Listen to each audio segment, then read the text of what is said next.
Hello everyone, ನಾನು ಶಿಲ್ಪ. ಇವತ್ತು ಫಟಾಫಟ್ ಅಂತ ಎಗ್ ಬಿರಿಯಾನಿ ಮಾಡೋಣ ಅಂದ್ಕೊಂಡಿದ್ದೀನಿ. ಬನ್ನಿ ನೋಡ್ಕೊಂಬೋಣ.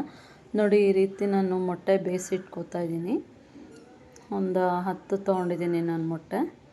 ಈಗ ಒಂದು ಕುಕ್ಕರ್ ಇಟ್ಕೊಂಡು ಎಣ್ಣೆ ಹಾಕ್ಕೋತಾ ಇದ್ದೀನಿ. ಈರುಳ್ಳಿ 2 ದಪ್ಪದು ಕಟ್ ಮಾಡಿ ಇಟ್ಕೊಂಡಿದ್ದೀನಿ, ಉದ್ದುದ. ಹಸಿಮೆಣ್ಸಿನ್ಕಾಯಿ, ಪುದೀನ, ಕೊತ್ತಂಬರಿ. ಈಗ ನಾನು ಈರುಳ್ಳಿ ಹಾಕ್ಕೋತಾ ಇದ್ದೀನಿ. ಚಕ್ಕೆ, ಲವಂಗ, ಈರುಳ್ಳಿ, ಏಲಕ್ಕಿ, ಪಲಾವ್ ಎಲೆ ಇದ್ದರೆ ಹಾಕ್ಕೋಬೋದು, ಆಪ್ಷನಲ್ಲು. ಎಲ್ಲ ಹಾಕ್ಕೋತಾ ಇದ್ದೀನಿ. ಸೋಂಪು ಬೇಕಾದರೆ ಹಾಕ್ಕೊಳ್ಳಿ, ಇಲ್ಲಾಂದರೆ ಸ್ಕಿಪ್ ಮಾಡ್ಬೋದು. ಈಗ ಚೆನ್ನಾಗಿ ಫ್ರೈ ಮಾಡ್ಕೊಳ್ಳೋಣ. ತುಂಬಾ ಟೇಸ್ಟಿಯಾಗಿರುತ್ತೆ, ವೆರಿ ಸಿಂಪಲ್ ಇದು. ನೀವು ಮನೇಲಿ ಮಾಡಿಕೊಂಡು ಟ್ರೈ ಮಾಡಿ ಹೇಗಿದೆ ಅಂತ. ನಾನಿಲ್ಲಿ ಅರಿಶಿನ, ಪುದೀನ, ಕೊತ್ತಂಬರಿ ಹಾಕ್ಕೋತಾ ಇದ್ದೀನಿ. ಈಗ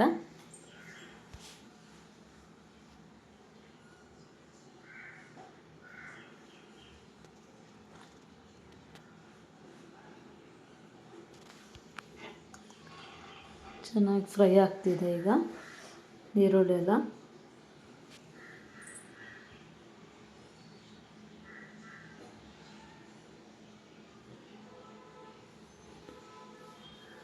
ಫ್ರೈ ಆದ ನಂತರ ಈಗ ನಾನು ಶುಂಠಿ ಬೆಳ್ಳುಳ್ಳಿ ಪೇಸ್ಟ್ ಹಾಕ್ಕೊಂಡಿದ್ದೀನಿ, 2 ಸ್ಪೂನಷ್ಟು. ಈಗ ಹಸಿ ಸ್ಮೆಲ್ಲೆಲ್ಲ ಹೋಗೋವರೆಗೂ ನಾವು ಫ್ರೈ ಮಾಡ್ಕೋಬೇಕಾಗುತ್ತೆ.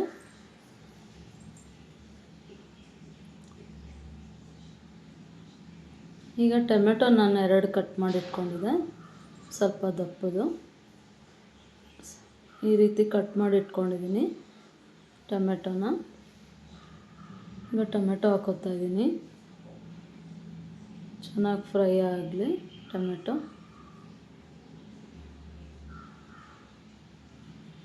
ಜಾಸ್ತಿ ಏನು ಬೇರೆ ಇಂಗ್ರೀಡಿಯೆಂಟ್ಸ್ ಹಾಕಿಲ್ಲ ಫ್ರೆಂಡ್ಸ್. ನಾನು ರುಚಿಗೆ ತಕ್ಕಷ್ಟು ಉಪ್ಪು ಹಾಕ್ಕೋತಾ ಇದ್ದೀನಿ. ನಾನು ಈ ಟೈಮಲ್ಲಿ ಹಾಕ್ಕೊಂಡ್ರೆ ಟೊಮೆಟೊ ಎಲ್ಲ ಬೇಯ್ಕೊಳ್ಳುತ್ತೆ, ಅದಕ್ಕೋಸ್ಕರ ನಾನು ಈಗ ಹಾಕ್ಕೊಂಡಿದ್ದೀನಿ ಉಪ್ಪು. ಖಾರದ ಪುಡಿ 2 ಸ್ಪೂನ್ ಹಾಕ್ಕೊಂಡಿದ್ದೀನಿ, ಧನಿಯಾ ಪುಡಿ 1 ಸ್ಪೂನ್ ಹಾಕ್ಕೊಂಡಿದ್ದೀನಿ. ಯಾಕಂದರೆ ನಾವು ಹಸಿಮೆಣ್ಸಿನ್ಕಾಯಿ ಸ್ವಲ್ಪ ಹಾಕಿದ್ವಲ್ಲ, ಅದಕ್ಕೋಸ್ಕರ. ಖಾರ ನೋಡ್ಕೊಂಡು ಹಾಕ್ಕೊಳ್ಳಿ, ನಿಮ್ಮ ಮನೇಲಿ ಸ್ಪೈಸಿ ಬೇಕಂದರೆ ನೋಡಿಕೊಂಡು.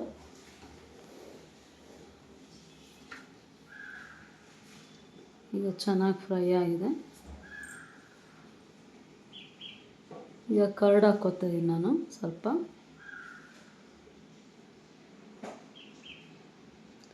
ರೈಸ್ ಐಟಮ್ ಎಲ್ಲ ಮಾಡಿದ್ರೆ ಸ್ವಲ್ಪ ಆಯಿಲಿ ಸ್ವಲ್ಪ ಜಾಸ್ತಿ ಇದ್ದರೆ ಚೆನ್ನಾಗಿರುತ್ತೆ ಟೇಸ್ಟು.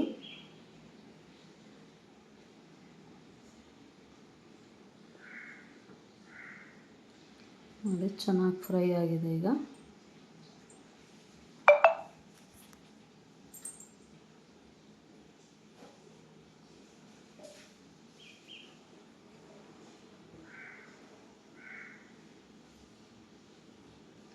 ಚೆನ್ನಾಗಿ ಮಸಾಲೆ ಹಿಡ್ದಿದೆ ಎಲ್ಲ, ಉಪ್ಪು ಖಾರ ಎಲ್ಲ. ಈಗ ನಾನು ನೀರು ಆ್ಯಡ್ ಮಾಡ್ಕೋತಾ ಇದ್ದೀನಿ. ಇಲ್ಲಿ ಬಿಸಿನೀರು ಇಟ್ಕೊಂಡಿದ್ದೀನಿ ನಾನು. ನೀರು ಒಂದು 4 ಗ್ಲಾಸ್ ಅಷ್ಟು ಹಾಕ್ಕೊಂಡಿದ್ದೀನಿ. ನಾನಿಲ್ಲಿ ಜೀರಾ ರೈಸ್ ತೊಗೊಂಡಿದ್ದೀನಿ. ಈ ರೈಸ್ ಬಾತ್ಗೆಲ್ಲ ಜೀರಾ ರೈಸ್ ಚೆನ್ನಾಗಿರುತ್ತೆ, ಅದಕ್ಕೋಸ್ಕರ 3 ಟೈಮ್ಸ್ ಕ್ಲೀನ್ ಮಾಡಿ ಇಟ್ಕೊಂಡಿದ್ದೀನಿ. ಈಗ ನೋಡಿ, ಮೊಟ್ಟೆ ಬೆಂದಿದೆ. ಅಕ್ಕಿ ಹಾಕಾಯಿತು. ನೋಡಿ, ಅಕ್ಕಿ ಹಾಕ್ತಾಯಿದ್ದೀನಿ. ಈಗ ಚೆನ್ನಾಗಿ ಮಿಕ್ಸ್ ಕೊಡೋಣ.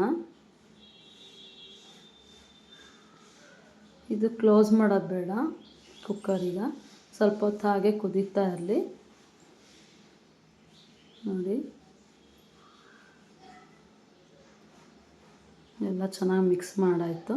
ಈಗ ಸಪ್ರೇಟ್ ಬಾಣಲಿ ಇಟ್ಕೊಂಡು ನಾನಿಲ್ಲಿ ಮೊಟ್ಟೆ ಫ್ರೈ ಮಾಡ್ಕೋಬೇಕು, ಅದಕ್ಕೋಸ್ಕರ. ಈಗ ನಾನು ಎಣ್ಣೆ ಹಾಕ್ಕೊಂಡಿದ್ದೀನಿ 2 ಸ್ಪೂನಷ್ಟು. ಒಂದು ಬಾಣಲಿ ಇಟ್ಕೊಂಡು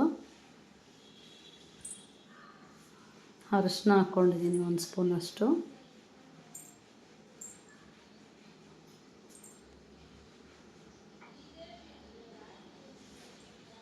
ರುಚಿಗೆ ತಕ್ಕಷ್ಟು ಉಪ್ಪು.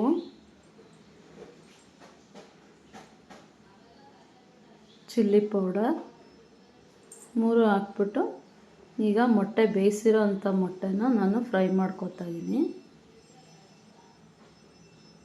ನೋಡಿ, ಈಗ ಹಾಕ್ಕೊಳ್ಳೋಣ ಫ್ರೆಂಡ್ಸ್, ಬನ್ನಿ. ಸ್ವಲ್ಪ ಆಯಿಲ್ ಎಲ್ಲ ಕಮ್ಮಿ ಇದ್ದರೂ ಪರವಾಗಿಲ್ಲ ಇದು ಫ್ರೈ ಮಾಡೋದಕ್ಕೆ. ನಾನು ಸ್ವಲ್ಪ ಒಂದು ಸ್ಪೂನ್ ಜಾಸ್ತಿನೇ ಹಾಕ್ಕೊಂಡಿದ್ದೀನಿ ನೋಡಿ. ಈಗ ಒಂದೊಂದೇ ಮೆಲ್ಲಗೆ ಬಿಡಬೇಕಾಗುತ್ತೆ, ಯಾಕಂದರೆ ಸಿಡಿಯುತ್ತಲ್ವ, ಅದಕ್ಕೋಸ್ಕರ ಚೆನ್ನಾಗಿ ಫ್ರೈ ಮಾಡ್ಕೊಳ್ಳೋಣ.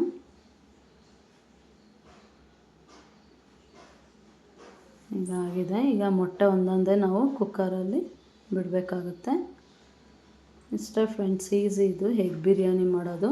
ತುಂಬ ಫಟಾಫಟ್ ಅಂತ ಮಾಡ್ಕೊಬೋದು, ತುಂಬ ಟೇಸ್ಟಿಯಾಗಿರುತ್ತೆ. ನೀವು ಮನೇಲಿ ಟ್ರೈ ಮಾಡಿ. ನನ್ನ ವಿಡಿಯೋ ಇಷ್ಟ ಆದರೆ ಲೈಕ್ ಮಾಡಿ, ಶೇರ್ ಮಾಡಿ, ಸಬ್ಸ್ಕ್ರೈಬ್ ಮಾಡ್ಕೊಂಡು ನೋಡಿ ಫ್ರೆಂಡ್ಸ್. ಯಾರೆಲ್ಲ ನಂಗೆ ಸಪೋರ್ಟ್ ಮಾಡಿದಿರೋ ಅವ್ರಿಗೆಲ್ಲ ತುಂಬ ಹೃದಯದ ಧನ್ಯವಾದಗಳು. ತುಂಬ ಸಪೋರ್ಟ್ ಮಾಡ್ತಾಯಿದ್ದೀರಾ, ಥ್ಯಾಂಕ್ ಯು ಫ್ರೆಂಡ್ಸ್. ಹೀಗೆ ನನ್ನ ಚಾನಲ್ಗೆ ಸಬ್ಸ್ಕ್ರೈಬ್ ಮಾಡಿಕೊಂಡು ಶೇರ್ ಮಾಡಿ ಫ್ರೆಂಡ್ಸ್. ಇನ್ನಷ್ಟು ಈಸಿ ರೆಸಿಪೀಸ್ ಎಲ್ಲ ನಾನು ಹೇಳ್ಕೊಡ್ತೀನಿ. ಬ್ಯಾಚುಲರ್ಸ್ಗಂತೂ ತುಂಬಾ ಚೆನ್ನಾಗಿರುತ್ತೆ ಈ ರೀತಿ ಮಾಡ್ಕೊಳೋದ್ರಿಂದ. ನೋಡಿ ಆಗಿದೆ, ಈಗ ಅಕ್ಕಿ ಬೆಂದಿದೆ. ನಾನು ಸ್ವಲ್ಪ ಸರ್ವ್ ಮಾಡ್ಕೊತಾ ಇದ್ದೀವಿ ಈಗ ಪ್ಲೇಟಲ್ಲಿ. ಆಹಾ, ಬಿಸಿ ಬಿಸಿ ಎಗ್ ಬಿರಿಯಾನಿ ತಿಂತಾಯಿದ್ರೆ ಇನ್ನೂ ತಿನ್ನೋಣ ಅಂತ ಅನಿಸುತ್ತೆ ಫ್ರೆಂಡ್ಸ್, ಅಷ್ಟು ಚೆನ್ನಾಗಿದೆ. ನೀವು ಟ್ರೈ ಮಾಡಿ. Thank you friends.